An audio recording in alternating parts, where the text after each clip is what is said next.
All right, folks, Table at Gaming here for another hard-hitting, action-packed episode of Hot Takes on our YouTube channel. This is me, Isaac. I am Brandon. That's Brandon. And we are going to be talking about the hottest army list. Literally a lot of stuff fueled by fire, magma. Can you guess who it is? Spires? No! No, it is the Dweghom. Dweghom? Dweghom. Dweghom. I'm going to pronounce the GH like you do in cough. Dweghom. So right now, Dweghom are a very big conversation piece in the community because they are they're a very tough matchup for a lot of different armies, and we thought it would be a good time to talk through how the list works, some of their important units and tech pieces, so that you're better equipped to deal with these hardy. They're not dwarves. Yeah, they're explicitly not dwarfs. They genocided the dwarfs. That's correct. That's actually lore. This is also a lore episode. Exactly. Yeah. So we're gonna start. Let's give the viewers an overview of the Dweghom army. Let's talk about some pros. Let's talk about some cons. Yeah. I'm gonna start pros. OP, very powerful. Nah, I'm just kidding. So Dweghom, as an army, have very high stats almost across the board, and numerous ways to improve those to make them stick around. Yep, and I know they are explicitly not dwarves, but they fill a very dwarf niche in other war games, which is their high durability, whether that's through raw defense or the ability to have harden, which reduces incoming cleave. They're traditionally slower, with a few standouts, but traditionally slower. And they actually have a lot of magic, and while they have other schools that are not, just like most fantasy races of the underground hardy people, they have a lot of fire magic. And magical supremacy is what this army can be called. Correct. In the current game, I would be hard-pressed to say any other faction has as much usable or impactful magic. So that's something that's they're heavy units, that they're durable. Oh, sorry. Shooting. You were going to get there. Yes. That's the other thing. They have hardy. When we say hardy units, what we're talking about is every unit has 5 wounds per stand minimum, and defense 2 plus shield minimum. So that is conditional 3 or better. And for perspective on that, in Nords, Huskarls are the defensive unit, and they are defense 2 plus a shield. So the heaviest or most hardy of Nords units is an average person for the Dweghom. Exactly, yes. Like even their basic shooting unit has D2 plus shield. Their skirmisher unit, their light, fast-moving unit, has defense 3. And then, again, 5 wounds per stand. That's their durability at its core. Then they have the magic supremacy. They can have a wizard that casts twice, and then other wizards that cast their own spells. Yep. The final thing, in my opinion, I don't know if you agree with this, is the shooting. Yes. They have some extremely good shooting units, coupled with their ranged magic and their inherent toughness means that they can be a very tough nut to crack. Yeah, and I think the other thing that helps them out is, as opposed to something like Hundred Kingdom or Spires, which have a lot of different choices, Dweghom has a relatively low amount of release models. So I think because the ones that are there are kind of key pieces, it's very easy for newer players to join the game and create a similar looking list because of the available units. And I think it helps them be more immediately usable, where with something like Hundred Kingdoms, where there's a lot of different units, I feel you can play a bunch of different stuff before you find the matchup that you like or the power you need to be successful. Yep. So we've talked about the pros. Let's talk about some cons. There are none. Spoiler alert. Just kidding. Dweghom are slow, but not in this traditional sense that you'd expect. They have the same basic speed as every other army. Their infantry move 4. Yep. Where the slowness comes in is that 99% of their list is the infantry type. So while other factions have, infantry and brutes are generally a little faster. You're looking at like move 6, sometimes even 7, or you're looking at cavalry, which can go from 7 to 9 inches in speed. Yep. Dweghom are almost entirely depending on that 5 inches that their infantry do. They don't have much access to Vanguard. They don't have much. I'm not sure if they have any access to Vanguard. Yeah. But they have one unit that has access to fluid formation. The rest of it is infantry. So in that sense, they are slow. And they also skew more towards the medium and heavy side, which, while they're great for scoring, they don't have as many options as other armies for light. Like, there's a lot of different things that you can bring in light when you talk about something like Nords, right? You got the Bosun, you got Valkyries, you got, not Valkyries, sorry, Raiders, you got a lot of stuff. There's not as many choices with Dweghom. So the things that come on will come on a little later. And because of the items you mentioned, they're a little slower. Yep. That's really the only downside that I can think of looking through their list. The one thing I'll say, and it's the opposite of low mount, I think, especially after some of the changes made to the list, jumping to 2.0, there's kind of a way to play them. So, not to jump too far ahead, but there's 2 creeds. I think it's very clear that the elemental one is the one you play, and the Argent creed doesn't have the juice. And like, if you try to make that work, I think you're going to have a bad time compared to your friends who are going to play the more competitive side. Fair.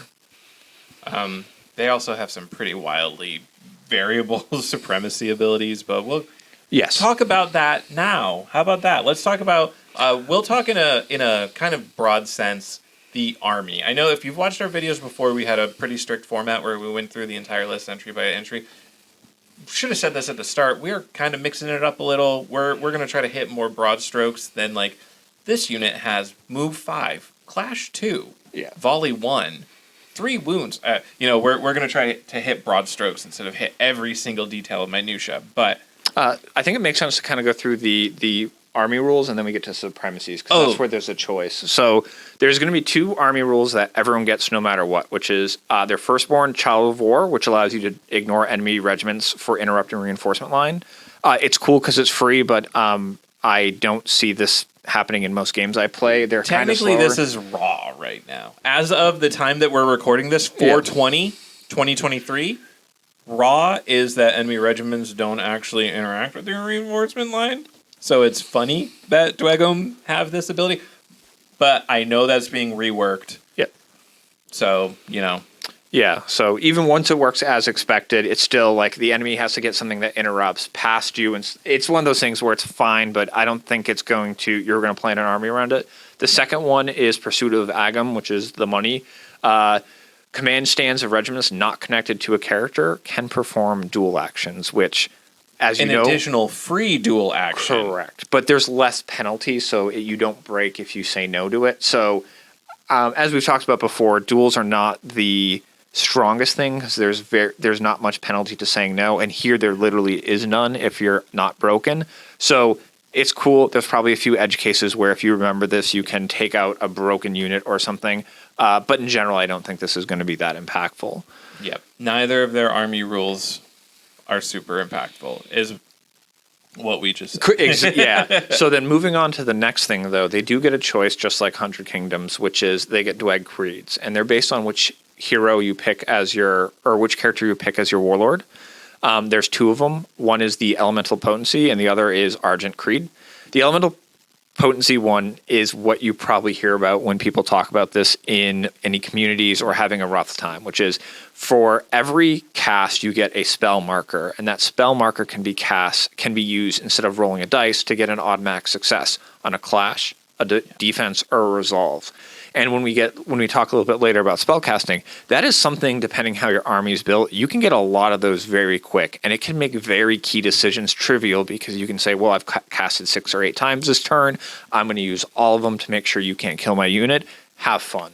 And I think that's very powerful, especially if you want to do a spell-heavy list, especially with spellcasters being so useful. Yes. That's the one you're always going to pick. I don't even know what the Argent Creed one does. Something about breaking or rallying. If you are broken, you can out of sequence perform a rally or combat rally for free once per regiment per game. And that is just such a 2 ships passing in the night, which is, it's not really going to impact a lot of things. You can only do it once. So even if you pick giant big blocks that would break and you want to rally before they shatter, it doesn't feel great. Where the other one is you just rack up some markers and then don't get shattered because you use those to make defense saves. So Yeah. Argent Creed, the only one who makes you take that is the Caraway, and I just don't think you play him. But we'll talk more about that when we get to Supremacies. Yep. So supremacies. We'll talk about the important one. So the Tempered Sorcerer gives you a supremacy where it can cast 2 spells per turn. In a Tempered Creed army, the more spells you cast, the more tokens you get to auto-pass defenses, resolves, attack, whatever. Therefore, this is extremely good. You put it on a Fire Sorcerer, most likely on a Hellbringer Drake. It is casting 2 spells a turn, 2 offensive spells. Yep. It is racking up tons of damage on your enemy, equivalent to like a ranged regiment of its own, like an elite ranged regiment all on its own. From the back of a giant monster to give it extra durability. The monster itself is putting out the shooting attacks of a ranged regiment because that's what it is. And you're getting 2 tokens basically every time that character card is drawn. Yep. Also juices the range because on a bigger base size, your 10-inch cast is going to be substantially larger than if you're just on a smaller base. And I think we'll get to spells later, but I think they play well into the meta at the moment. Also, height 3 means you're seeing over. Oh, yeah. Although you can't even hide from that. There is some contention about whether the character, which is an infantry stand attached to the monster stand, gains the benefit of the height of the monster. I'm not sure if that's actually a raw thing, a read as worded thing. But yeah, all right. So that's that supremacy ability. Tempered Steel Shaper. You can heal. I forget if they changed it. It's once per game, battle. Every regiment. Every regiment 6. Because of the changes to heal, where you have to heal more than half or more of the stand. I feel that this is something that just isn't going to bring back as much as you want at 5 wounds. So like if someone's hurt 3 and you heal, like you're not going to bring back another. Like it's going to be hard to bring back a lot. If you're hurt 3 on 5 wounds, it will bring back the stand and then bring back the next stand. Half of the next. Yeah. It feels hard to use because you'd want to use it when your entire army is hurt. And it feels like if you wait too long for this, it's not going to impact the game. And there's some conditions to it. So also, it doesn't help you get elemental tokens for your Tempered Creed. Correct. Therefore, not good. Ardent Caraway. Ardent Caraway, I think is bad because if you pick them as your warlord, your Argent Creed is what you take, and I don't think that's useful. But so let's not even talk about it. Yeah, I'll just say quick: +1 march for the first move, which makes you slightly faster, and then once per game you get +2 attacks on command stands. Which there are artifacts that give you 1, and then the hold rain, just the entire game, not once per game, gives you +1 attack on command stands. So you're just going to get way more. You're going to get way more attacks over the course of the game with that. So this guy just doesn't feel like he does enough to stand apart from everything else because a whole rain will let you just do half of his ability and you can still take Elemental Creed. And you're still going to take Elemental Pissance, so... Yep.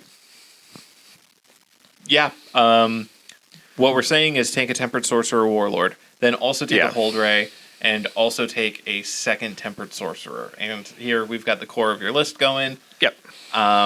I mean, that's basically the unit review, too. Like, Hold Ray is, like, a good combat guy. He has access to some artifacts that will improve the durability or killiness of a unit. I'm going to talk about one specific combo, which is Cheesy, Beardy, and entirely RAW. Give it the banner until we have to, and then when you stand near an objective, because of how things currently work at 4/20/2023, because the character gives Bastion +1 to the regiment he has joined. That is a rule that occurs in the game.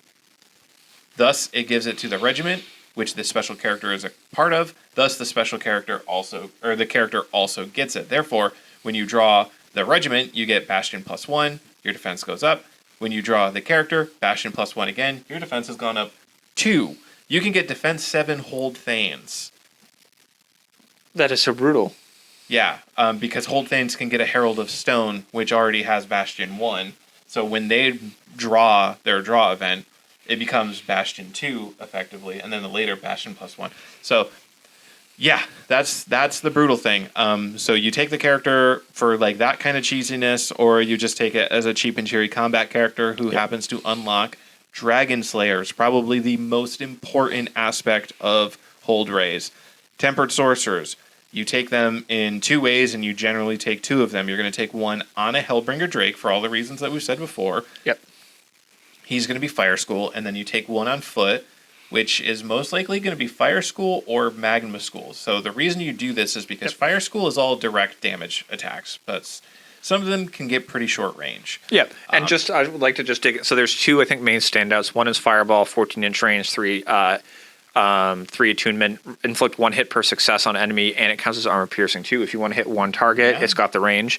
In the current meta, especially with city states, there's a big push towards big blocks of units, a lot of files. Now they have a counter to this in the form of Flame Wall, which is it's 8-inch range, so you have to be closer. It is scaling, so you have to care about that, but you can inflict 2 hits per success, which means you're generating more damage. If you get 3 successes, you inflict 1 extra damage per file. So if someone's running 3 or 4 deep, you're adding a ton of damage. File is wide. Oh, wide. So sorry. Then if you're running 3, but still 3. Like most people are going to be running 3 files. Against even my bosun, that would be terrible because I run 4 wide, which is the current meta. So like if you get 3 successes, you'd round up to, you would add 4 more, so you would get 3, which means you're getting 6 based on the hits. Then you do 4 more, you're doing 10. You kill 2 stands. Yeah, it's devastating. That's why people take it like this. Then you're taking a secondary one that is there mostly to generate tokens. Yes. And if you're confident you're going to get in range, you take Fire School. But Magma School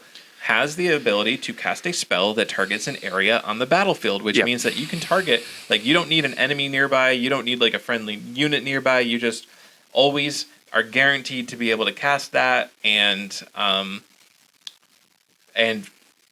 get your token, and that's primarily what you're there for. So, And it also has the eruption's nice because you pick something within 10 and then it splashes damage 6 out. So that's a nice way of you hit the unit they want you to, and then you splash to the range or the support unit. So once again, the reason we're talking about spells here where other places we don't get excited about them is there's a lot of usable good items here. So you're going to want to cast them, and then that's going to give you tokens, and then those tokens are going to be used to either ensure clash hits or basically avoid damage to either defense or resolve rolls. Yep. Ardent Caraway has 2 spells, 1 rallies, 1 breaks. The break is kind of a trap because it requires a number of successes equal to the unmodified resolve test check of the enemy, which, is anything between 2 and 5 usually, but can be buffed up to above that. It's also attunement 2, so you need a 1 or a 2 on your dice to succeed. So it requires a lot of successes. Yep. And it used to be good in the previous edition, and I think the move to 2, this was something that was kind of left behind because it was a little overtuned. Now it's at a point where I don't think it's playable. Yep. And then the ability to rally with a character action is almost only slightly better than the ability that characters naturally have to rally with a character action. This one you're allowed to do it at range, but it does have scaling, so there's some goofiness to it. Don't take an Ardent Caraway unless you want Flame Berserkers. Yes. Which are a light unit with Defense 3, Resolve 5. That's pretty good. But you also have a better Defense 3 light unit in Inferno Automata, which I think, we've gone over the spells, we've gone over the characters. Do you want to talk about any upgrades or characters real quick? Yes, so I talked about the one that the Hold Ray can do with the banner. Yep. We're going to push, as we always do, paying 10 points for Tactics Level 1 whenever you can. 100%. Because Indomitable is insane. There is an artifact, Graphs of Fire, I believe it's called, which interacts with Tempered Sorcerers in a funny way.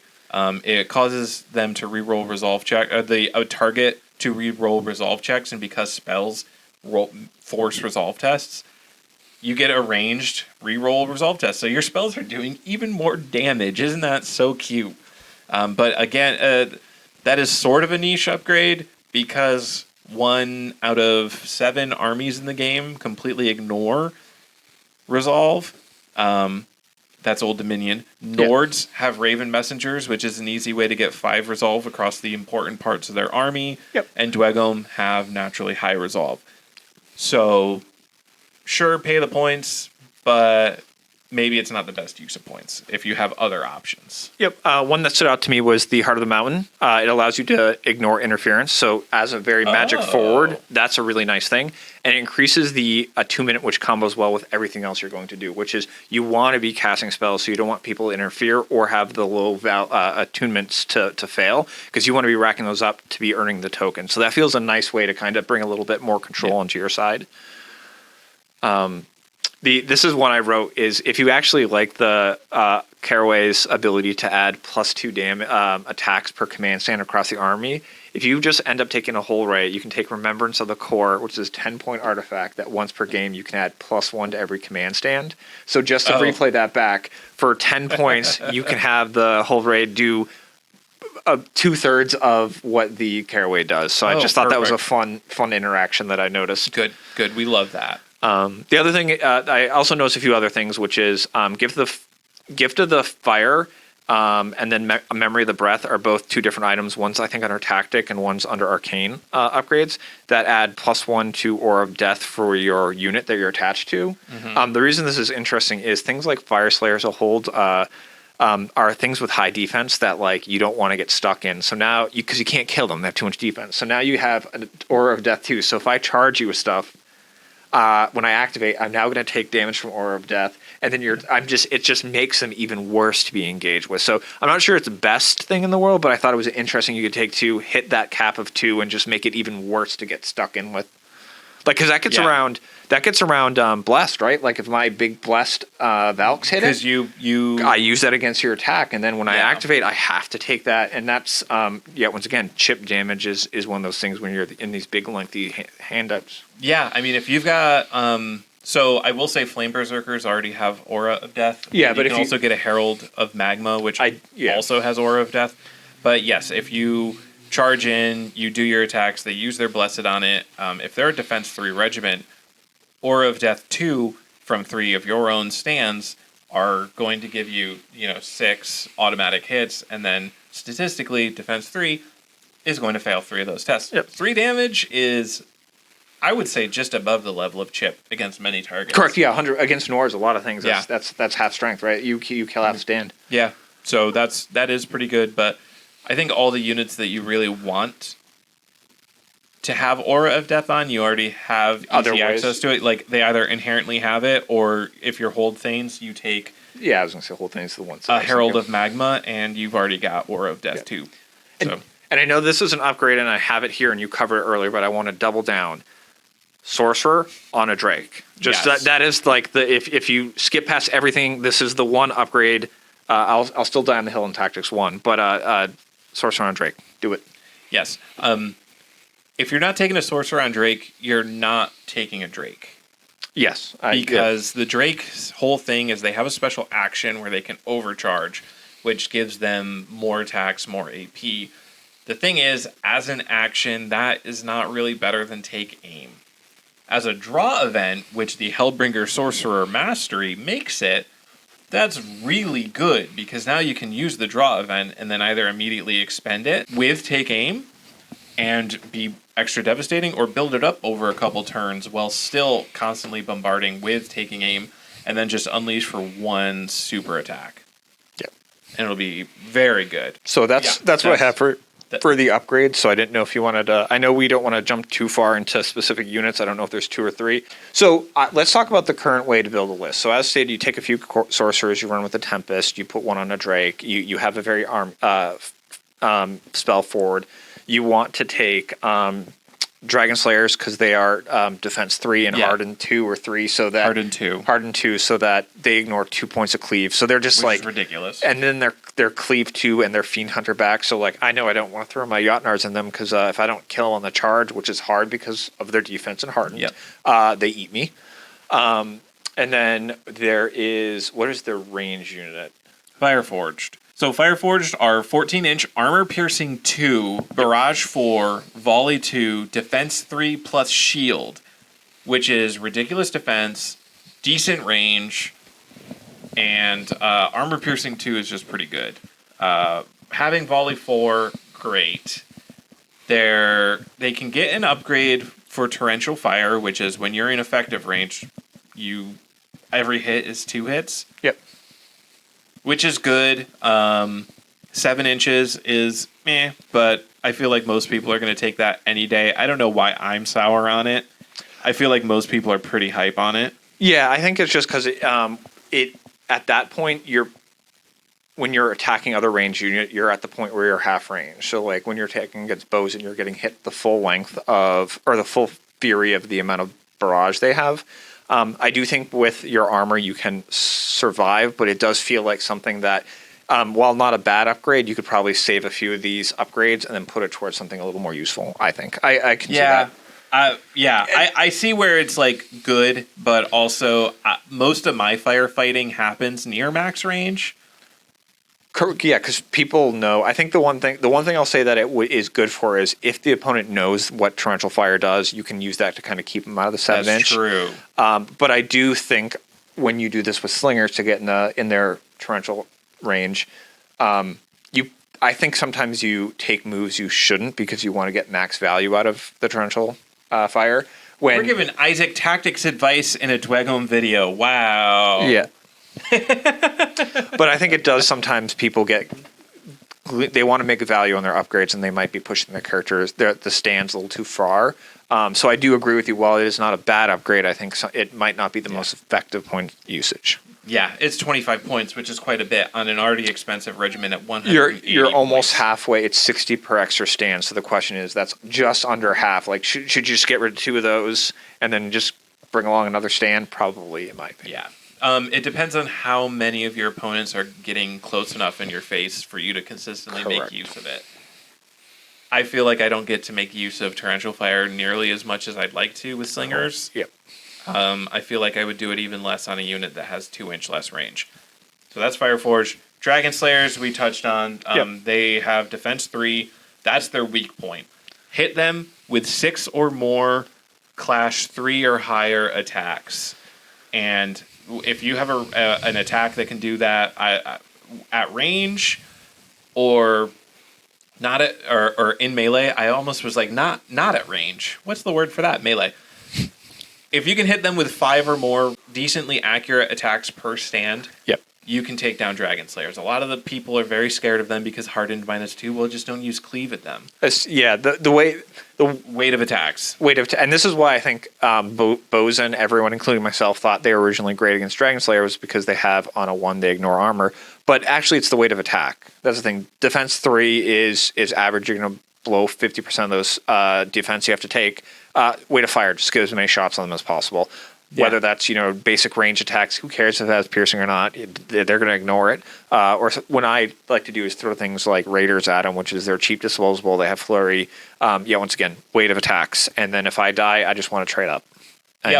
Especially if the Raiders took damage from like Fireforged or Hold Ballista, which are the other like ranged unit that they've got.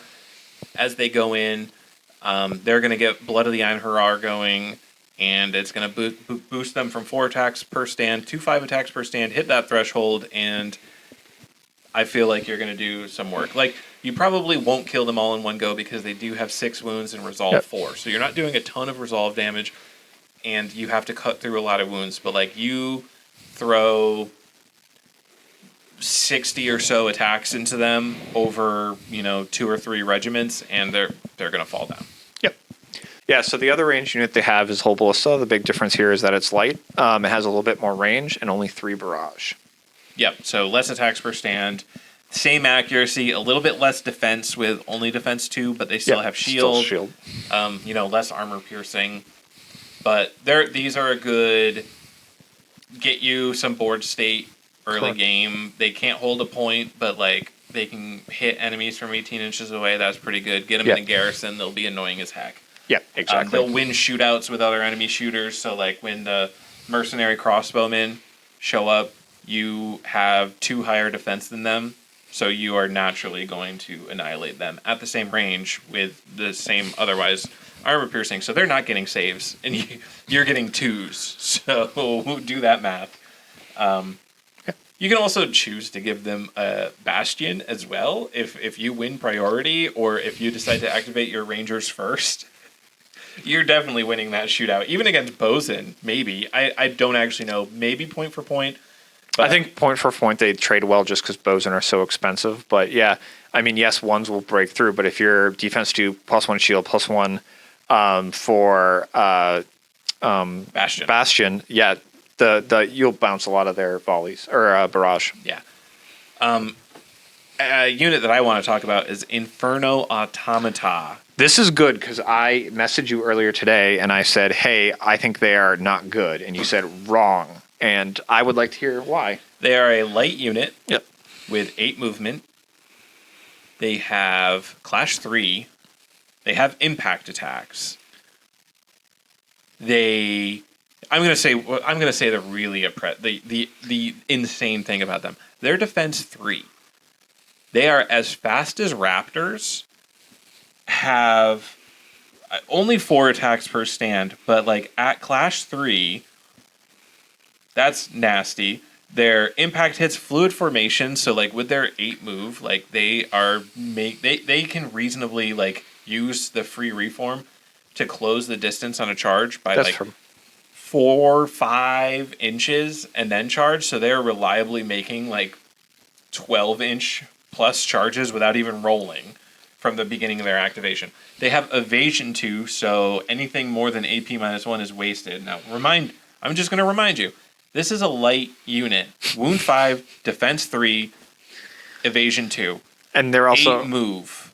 They're also Aura of Death, so if you just even throw them at an enemy, if the enemy takes them out, they're still going to be taking hits from Aura of Death when they activate. March charge with them, they are going to take impact hits. So you've got 5 stands, let's say, to really abuse fluid formation. You've got 5 stands. Okay. You march charge. You are getting 10 impact hits, 5 of which will hit, whatever, and then you are getting, probably 10 Aura of Death when that unit activates for march charging. It's not as good as like 100 Kingdoms Cavalry, but like that's pretty good. That's good. Yeah, I think the one thing I'll say with them, and this is why I initially think they're bad, is I see a lot of people take them like a min unit, like 3, maybe 4, and then they just kind of walk in turn 1 and just throw them straight at the enemy. And I think especially on the missions that reward enemy regiments that die, it's kind of a way of throwing away. It feels like you want to use them to either screen something out or maybe have 2 units of them come in where you can kind of throw them both up, and the enemy will have to take choices on who they want to take care of. Yeah, that's the only thing. It's just because, especially with Nords, the first few units that are coming in are going to be Stalkers. They're going to be bow chosen. So, like, yes, they'll come, but at 18 inches, great with the fluid formation. But, like, if you send one guy up, I'm going to get a turn of shooting on them and take things out, which, Yeah, but they're still defense 3. I mean, against that's bows, fair. That doesn't matter, but... the fact that they're defense 3, move 8 in a slow army is ridiculous. That's actually the good point. Even if they send them forward, they can pin enemies like in the deployment. They're durable enough to like pin enemies. That's actually in the good. zone. If I have a With 4 block, Aura of Death, yeah, they are getting like almost guaranteed like damage, even if they're not like killing anything with Aura of Death. Just the fact that they can march charge across the table, get impact hits, so that's value. Yep. They can then do Aura of Death, which this is a little bit of, depending on how well your list can handle doing damage to something that you're not engaged with, and how like tactical genius you are as a player, like you can minimize what Aura of Death actually does. Yep. If you activate the unit that it's engaged with last and either charge other units in or just do a bunch of ranged attacks, you can destroy it before you activate the unit that's engaged with it and avoid Aura of Death. Yeah. But like still, but even doing that, what I'm doing is to play a certain exactly. way. I'm taking tempo and I'm taking off board pressure instead of grabbing objectives. I'm dealing with a single unit that flew across. So no, you bring a lot of good points. And you put a unit of 3 lights on an objective, and it takes 4 or more mediums or heavies to take that objective. Yes. Yep. So like when people say Dweghom are a slow army, when they have access to this unit, albeit it is in a restricted slot for, I believe, only 1 character, it's a no-brainer to take 1 unit of this, and it almost entirely negates, because while the enemy army is dealing with the Inferno Automata, your slow army is advancing up the board. Yep. Which means that weakness of being a slow army negated, because you have just bought yourself enough time to compensate for that. That makes sense. I think you changed my mind. They got enough there to make it worth the 180 points for MSU, and then obviously you just give them a little bit more so they can get there. Those are what I feel like are the key units. The only thing I'll say is Drakes are things you see in list. I would never expect to. Them. The only thing I was going to say, I would never take a Drake without a Tempered Sorcerer on it. I just don't think the value's there. I think. You'll see your play, but if you're running it, just put the guy on it. It's way better that way. Actually, there is one more unit to talk about, and that is the upcoming unit, the Steel Forged. Now, let me tell you, I'm gonna describe something to you. Yes. For 200 points, you can get a unit that has Clash 3. Okay. Okay. 5 attacks per stand, 6 wounds per stand. Okay. Defense 2 plus shield, evasion 1, march 5, and it has a draw event that allows you to activate 1 Wadrun chant every time it activates without using tokens. Okay. That's for 200 points. That is the vaunted veterans of the Wadrun. Okay, so that's what we're comparing. Okay, so now let's look at what 200 points buys you in Dweghom. Okay. Yep. Can you please read for me the stat line of Steel Forged? Okay. Yes. So first off, it's medium, so it's gonna be scoring. Same thing with vets. It's medium, folks. Yeah. Once you get to everything else. Also, I do want to point out, Hellbringer Drakes are medium. Oh. Done. That's all I wanted to point out right there. But they have a monster character that comes early. That counts as more. Okay. And look, Steel Forge, fellas, for everyone out there. So movement 6. So already it's good movement. 1 right? inch faster. It's a brute, right? So it doesn't it's all the goods and bads with that. Clash of 3. So I think similar to what you just mentioned, right? Same. Yep. Yes. 4 attacks, so Okay. 1 less attacks than this mysterious Wadrun unit you're bringing up. Yep. Okay.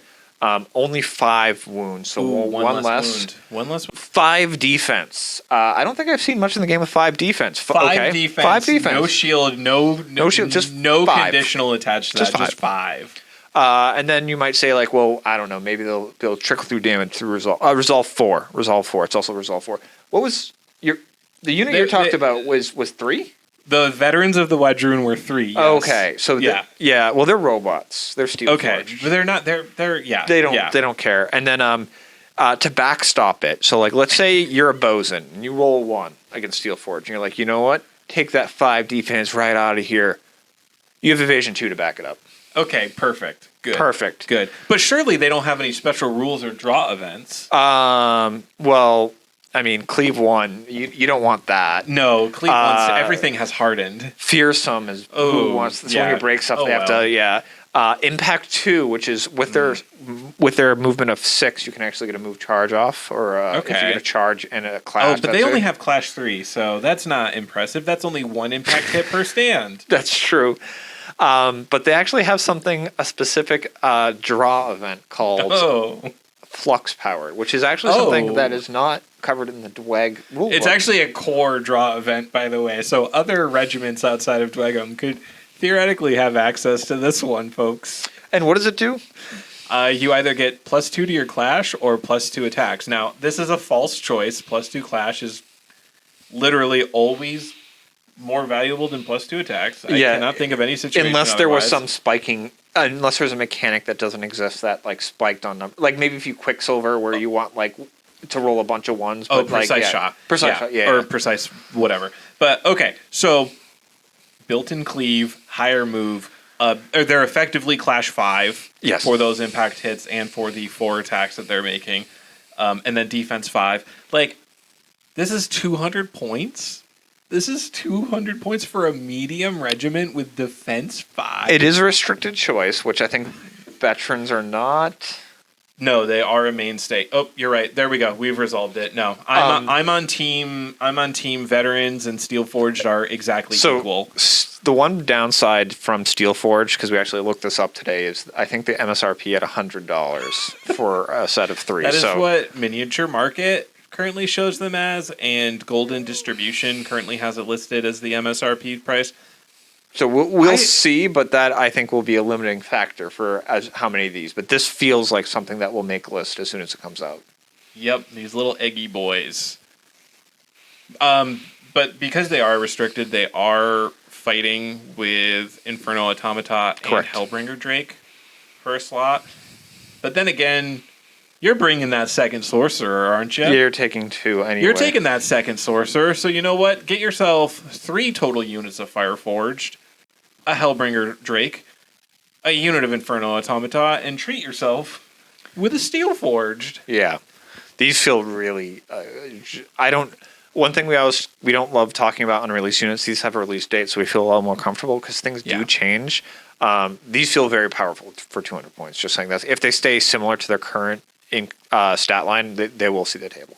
Defense 5, move 6. Yeah, just those 2 just by themselves. 5 wounds. They get to objectives, and they have the stats to hold objectives. And I didn't even talk about the most silly part, which is if you're running these in the Arcane Creed, so you're stacking up all these markers. If I boson you, you can just say like, oh, the ones that pierce, I'm going to spend tokens on. I'm not taking. Yes. I auto pass those saves. Actually, you know what? Here, let's wrap up the entire thing. Yep.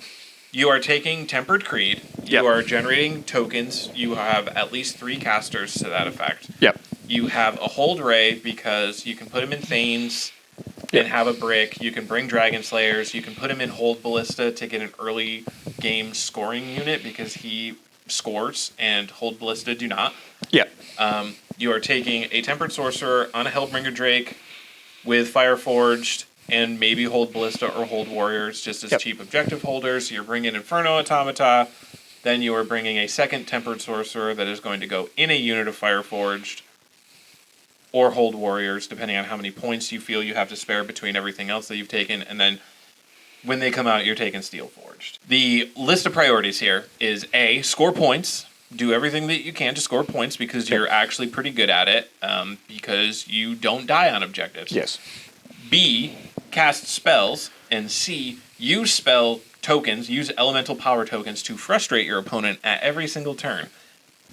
Whenever they attack you, just tell them, no, you actually don't, and remove all of their successful attacks with automatically passing defense rolls. Yep. That is how you play Dweghom. That is a list. That is how to play. Remember, folks, points win games. Yeah, and that's the thing. If you're playing against them, the important part is don't let them take away with getting too many points early. The weight of fire is honestly going to be more important in a lot of cases than cleave or armor pierce, which is like it depends on because Hold Thanes aren't going to die to weight of fire. That's fair. Steel Forged aren't going to die to weight of fire. But Dragon Slayers do. I think Fire Inferno Drakes Automata and Automata, yeah. Hellbringer Drakes. You have, and the more weight of fire you bring to the table, the more tokens they have to spend to negate your attacks. So correct. Hit them with 25 attacks from Bosun, and they're going to stop the ones that are negated by armor, but you're still going to plink 3 or 4 through every time just because of how many attacks you can throw at them. The other just thing, keep throwing attacks at them. Correct, and just because they have a lot of good range units, and they usually plug that up with either Dragon Slayers or Steel Forged in the future.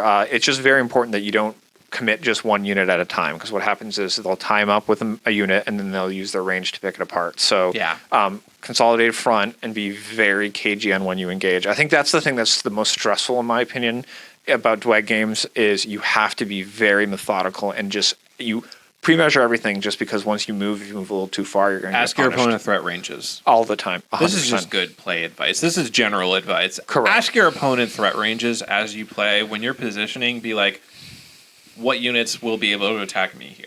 Correct. And then if they're not answering you, they're jerks. Correct. We should all play good, clean, fun games. Yep. So that's my take. And once again, I think there are very easily approach. Like it's easy to pull up an army builder and look at the units and say, hey, these got value. Which I think some other units you have to kind of wrap your head around a little bit. That's kind of how it is. And like you said, I think just play a very clean, conservative game and just try to keep up the scoring with them and try to see if you can get them to make the first mistake. Because if you make a mistake against Dweg, they have the tools to punish you for it. Yes, and for Dweg players, if you make mistakes, you have the tools to not be punished for it. Yeah, that's correct. Yeah, that's correct. Yeah, I've seen them do dives to kill objective markers on the other side because you know what? Like to kill something you have to dedicate so many resources to it just because their defense is so good. Like, I can't imagine if someone YOLOs a Steel Forge across the table to kill an objective in my side. Because of 5 defense and evasion 2 and the like, it's hard. I'm going to have to dedicate so much of my army to deal with that. That they're going to be able to just... Defense 5's Yeah. crazy. Crazy. But, if you liked our review guide to the Dweghom army list, I know we were a little not as methodical as usual, a little quicker. But if you liked it, like, subscribe, comment. Yeah, let us know if you like the format, you like the more thorough. We're trying to try new formats to see what things work. So let us know. I always appreciate the comments. And as stated, hit the subscribe button and see us in the future. Bye.